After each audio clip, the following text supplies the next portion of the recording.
Hi, everyone. Welcome to episode 138 of Tales from the Beat. I'm Ed Garsten, and this is where we usually talk about the scrimmage line between news and PR. But, you know, our guest today is Greg Migliore. He's a long-time automotive journalist, so I thought we'd just have some fun and really just talk about cars and trucks and things. What do you think? Hey, Greg. Hey Ed, thanks for having me. Glad to be here. You bet. Great. This is round two for you on the podcast. So you're a glutton for punishment. No, you're. We appreciate you taking the time to come on today. So I know you've been driving some things, some new models. What have you been driving? Oh yeah, so I literally just about 10 minutes ago, a Lincoln Navigator just went back to Ford Motor Company, and Yeah. it is quite the battleship of an SUV. It Yeah. gets a lot of attention. I think brought like on a try to extrapolate something from it. I think Lincoln's in a pretty healthy place when Mhm. you test drive product like this that the fit and finish is very good. It certainly has a lot of presence as it's rolling down the road. The Yeah. interiors are really good. Mm. Uh, it's funny. I know a lot of people sort of in my like age demographic. We go by Yeah. geriatric millennials is what we like to be known as, I Is guess. that That's right? like Yeah. early 80s babies types. Right. Um, like they like Lincolns. So it's like for a long time, Lincoln was this like, old man car. And Right. Yeah. now people like the Aviator, people like the Is that right? Navigator, and Really? it's very impressive on the road, obviously. Everybody loved the interior, powerful 3.5 liter V6. Just really quite the flagship SUV. So young people are buying Lincolns now? A lot of people like sort of in my Yeah. age group. I don't know if I'm young anymore. I don't know if I'd say that, but younger people are interested, and I think there's no Really? stigma with the brand. They've done things I think with like their color palette too. Like they really tried Mm. to reach out with that Yeah. um, mid-century modern vibe, and the '60s are cool. They were a long time ago. People Yeah. like it, so Lincoln is maybe cool again. I don't know if they ever were really cool, but the You Navigator know, got a lot of attention this week. that's blowing my mind, but then again, I'm seeing younger people buying Buicks too. Mhm. And they've updated, but what sort of blows my mind is that when Mercury was still part of their, remember when they used to have the Premier Auto Group and they Yeah, had Mazda and they had Jaguar and they had all this stuff. And I always kind of thought that Mercury was the cooler of the two brands.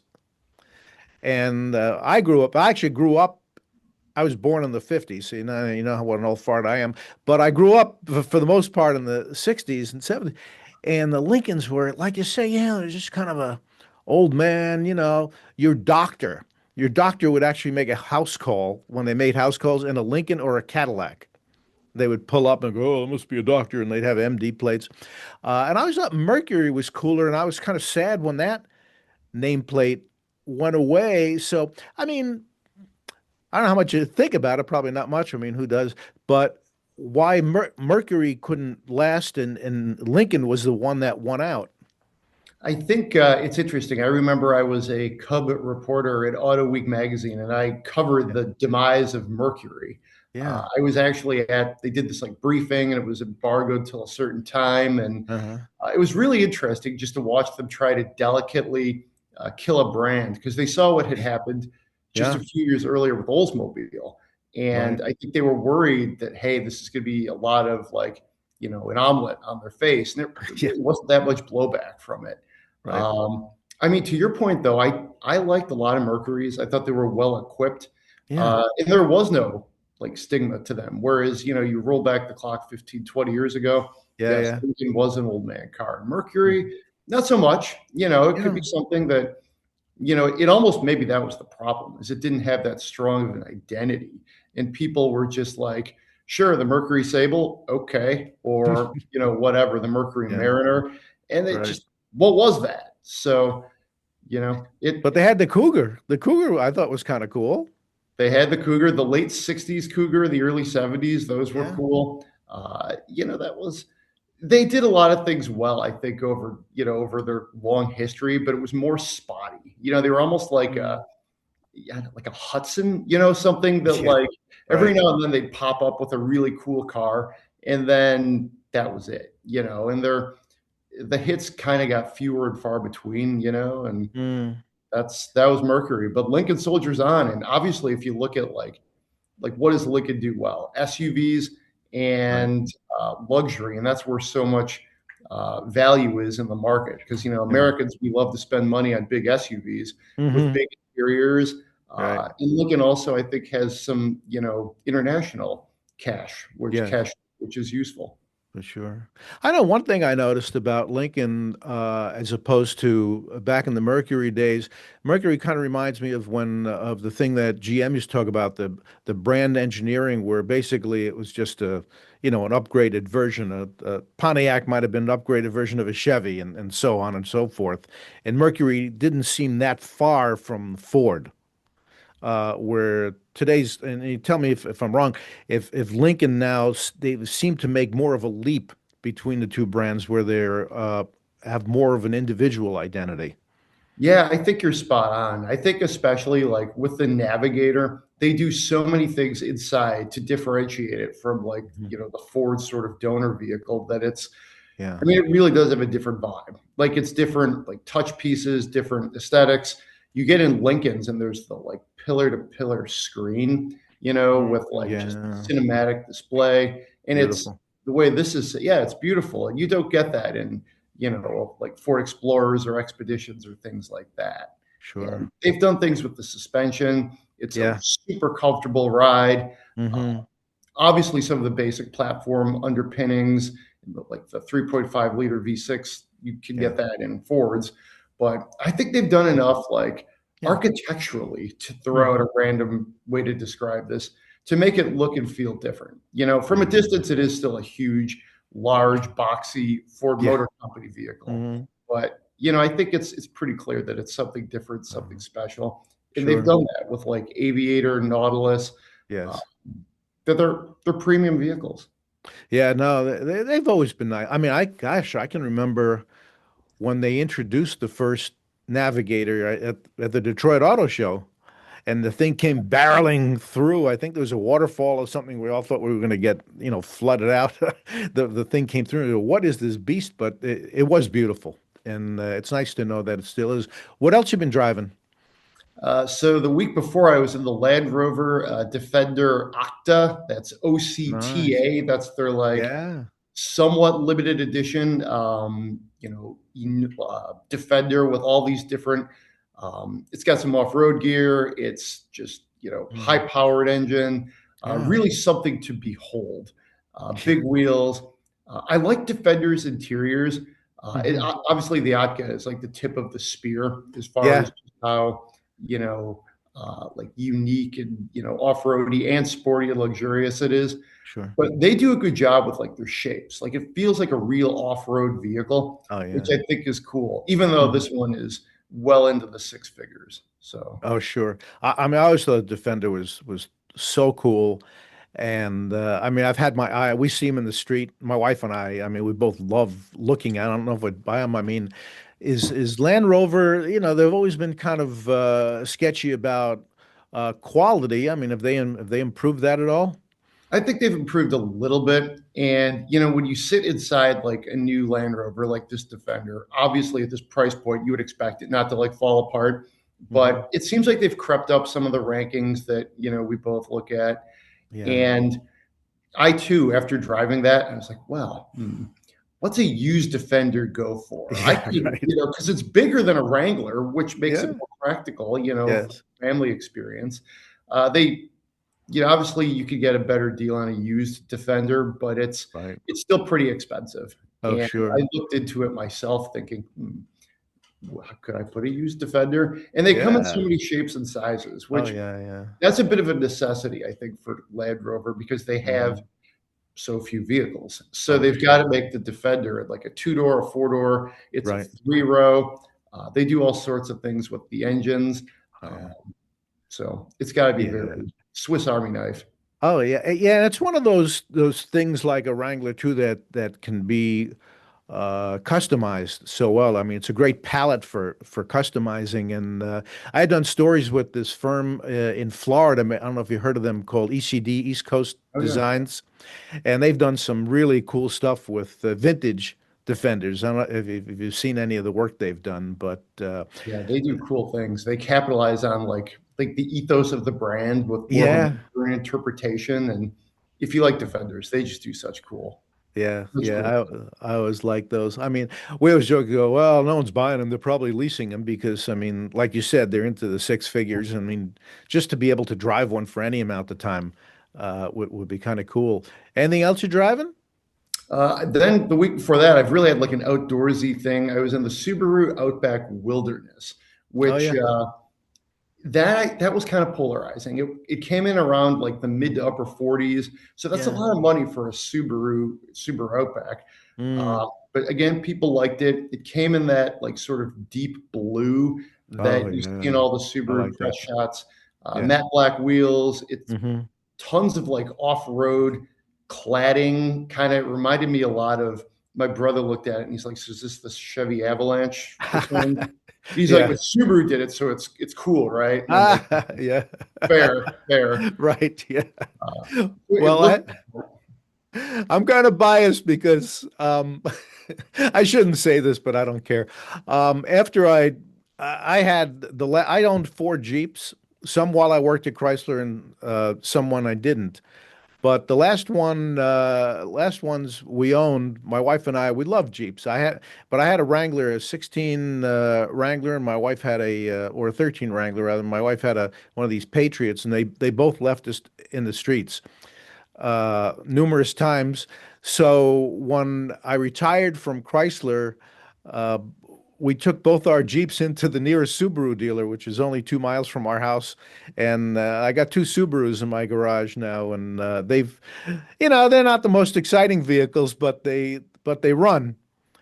And I guess if that's what you're looking for, which my stage of the game, that's all I'm looking. I just want the damn thing to run and not leave me in the street anymore. So, but yeah, I mean, I get your meaning. The Outback. I mean, to me, it's just sort of station wagony looking, and yeah, this was my first taste of the new, like where they've pushed it more into like an SUV type territory. They even call it yeah, like a mid-size SUV, which, well, yeah, really.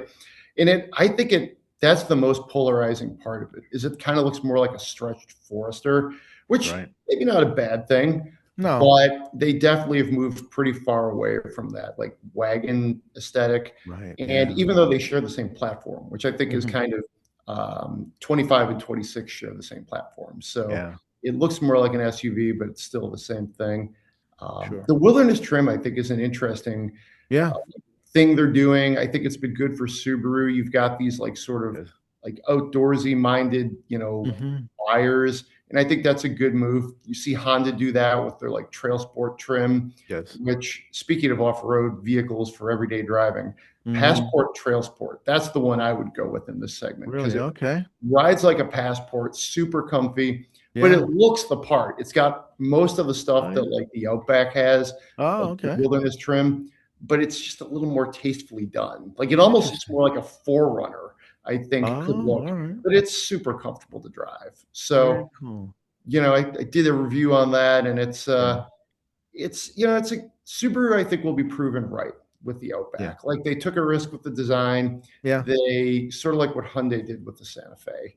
Yeah. And people might like it, people might not, but Hmm. what's that saying? Everybody, their favorite Outback is the last one. So I think Right. Yeah. it's find Yeah. its mark.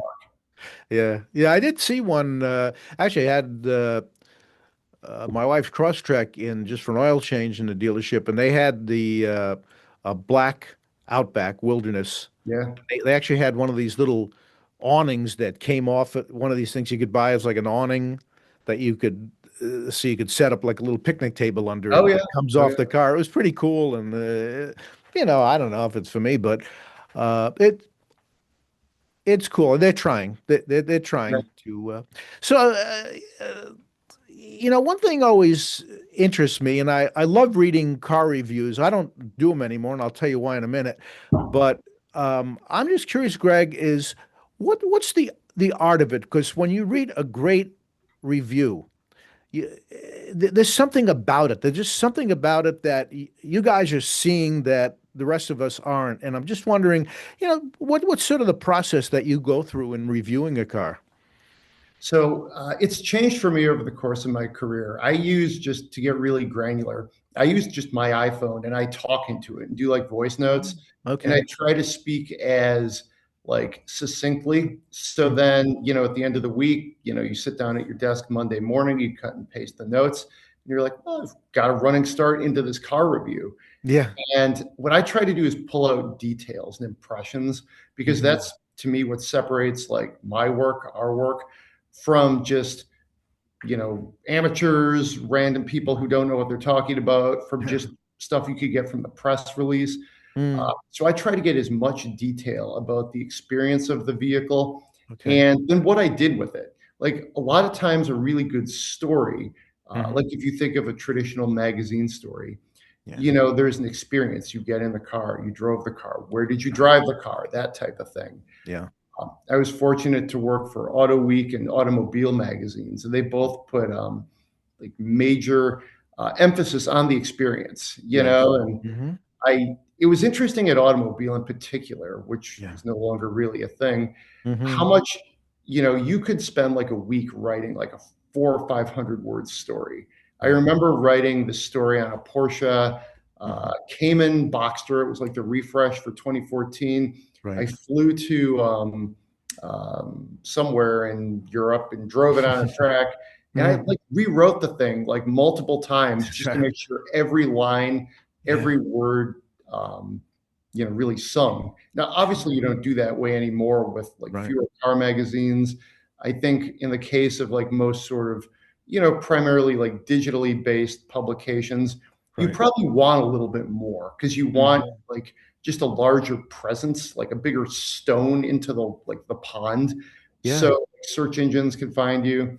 Sure. And that's changed over the years. I tend to think like the best car mag or car review Hmm. falls somewhere between like 800 and like 2000 words, Mm. and like you try to keep it tight. There's an experience tied to it, you have the Yeah. details, and everything is just like really sewn in there. Like it almost bothers me when I read some of these really Yeah. long car reviews that like Hmm. they read like a dictionary, and it's like, I get it that you've got to have like a rubric, especially if you're working for a more consumer oriented site, Hmm. because that's something different. Like if you're Right. writing for like automobile in 2015 versus like trying to do a consumer oriented like sort of buyer's guide right now, totally Right. different things. Hmm. I think you want to like sing front to back and have it that sort of like thing that stays with you, because I feel Yeah. like some good car reviews you still remember them.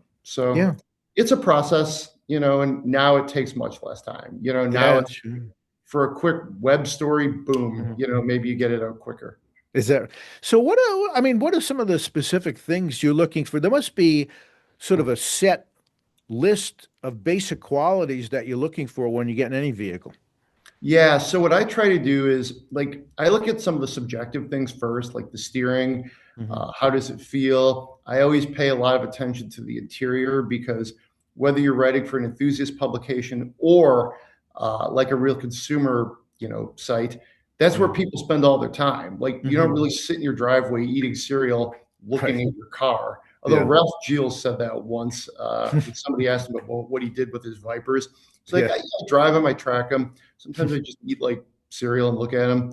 Uh, but I digress. But yeah, so you look at the interior. Yeah. Uh, I think right now I try to make sense of all the technical and electronics, Hmm. which like even when I started, like I did my first car review, a very Yeah. brief one in 2005. And then I Hmm. really started doing more of them in like '08. Okay. So the technical electronic side of it wasn't as prevalent. And I think that's also been one of the biggest changes in the last 20 Mm. years. Yeah. Interiors look dramatically different, Yes. So that's Hmm. something that, you notice, you try to put the consumer, put the reader, the viewer in the driver's seat. Hmm. Um, I also really look at design too. I'm into like Yeah. car design. So I do try to, look at Sure. where this car fits, where it fits in like history and lineage, that type of thing, Hmm. and create like a picture for the reader. So they're like, hey, this is something Yeah, I might want, or maybe I don't. And that's right. where like the enthusiast side comes in Sure. too. And you had mentioned the technology in the vehicle. So between, whether it's, electric or electrified vehicles, and the ADAS systems, and now we have the semi-autonomous systems that we're dealing with. I mean, how much then attention do you need to pay to that, and how much of a learning curve for you to be able to intelligently interpret whether these things are performing well? So what I try to do when I get like a press loan or go on a press trip is have Mhm. like a fair amount of pre-planning, pre-production, sometimes even pre-writing done ahead of time. So I'm about as Mhm. well versed Yeah. like with the vehicle as I can, because the last thing you want to do is sound like an idiot and be like, this thing didn't work. And then the Mm. manufacturer calls you and they're like, well, it was that button. Why didn't you push it or something? Yeah. So you try to read up on all of that stuff and then try to test it in real world situations. Like Hmm. the Navigator we were talking about, Blue Cruise, I think is really interesting. That's Yeah. Ford's like answer to General Motors Super Cruise. Hmm. And they've both gotten much better at making them almost just Yes. working by themselves. Yes. I was on in being, I know probably most of your listeners are in like the Detroit area, Hmm. intersection of 75 and 94. Not Yeah. exactly a place that you're just Oh, cruising. You want to like be on your toes. And this right. is rush hour. There's a lot going on, semis. It's just Hmm. any time of day you got to really be on your toes because it's Yeah. a Sure. heavily congested area. Hmm. Blue Cruise just kicked on, and I'm Yeah. like, okay. Actually, I shouldn't say clicked on. It said it was Right. armed and ready, and I'm like, Yeah. let's push that button and see what happens. So at this point, Right. I'm still like, okay, I'm not going to go sip Yeah. my espresso, but it did a great job in rush hour. It Yeah. Yeah. maintained lane position. When I wanted it to change lanes, I just hit the turn signal stalk. Hmm. So very impressed with that. In Yeah. Super Cruise on the GM side, very Hmm. similar experience. I drove a Yes. Buick Enclave Mm. all the way from suburban Detroit to the UP last summer. And Wow. Super Cruise did a ton of the driving. I Yeah. would leave it on all the time. Hmm. And obviously, you're still there to intervene, be ready. Yes. But I mean, it just did a great job. And it does reduce driver fatigue. And if Oh, I yeah. can trust it with my 8 year old, my wife, my Yeah. dog, like, Hmm. there was a sense of like backup. I think Yeah. I am old enough that I think I'll always never fully trust these things. Right. Like perhaps a younger generation might be like, great, Sure. auto, Yeah. but so Well, I appreciate that because the a couple of years ago, GM gave me an Escalade with the Super Cruise when they first introduced the automatic lane change, oh yeah. and I took it out on I-96 between like Farmington Hills and Milford, Michigan. And people that aren't from here, you could look it up on a map, but it's a northwestern suburbs of Detroit. And I wanted to really test it and have a little fun with it as well. And there was this big semi trailer. I was in the middle lane, and I thought, well, I'll change lanes and go to the right. So I went to pass the guy in the semi trailer, and I had the Super Cruise on, and I had it on, and as I passed the cab of this semi, I just turned around and looked at the guy and just sort of said hi to him, and I have no hands on the wheel, and this guy you should see the look of terror in his face, like, what is this maniac doing? And then I hit the stalk, as you say, to indicate I want to make the lane change, and it did it perfectly. Once, and anyone who's used it knows that it knows how to create the space to make the lane change safely.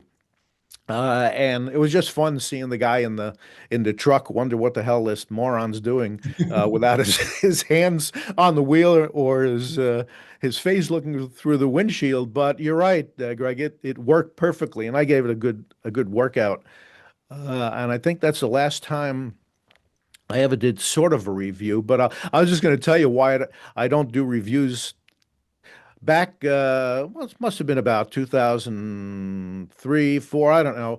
I was a GM beat writer for the Detroit News, and we went down to Austin to drive the Saturn Ion.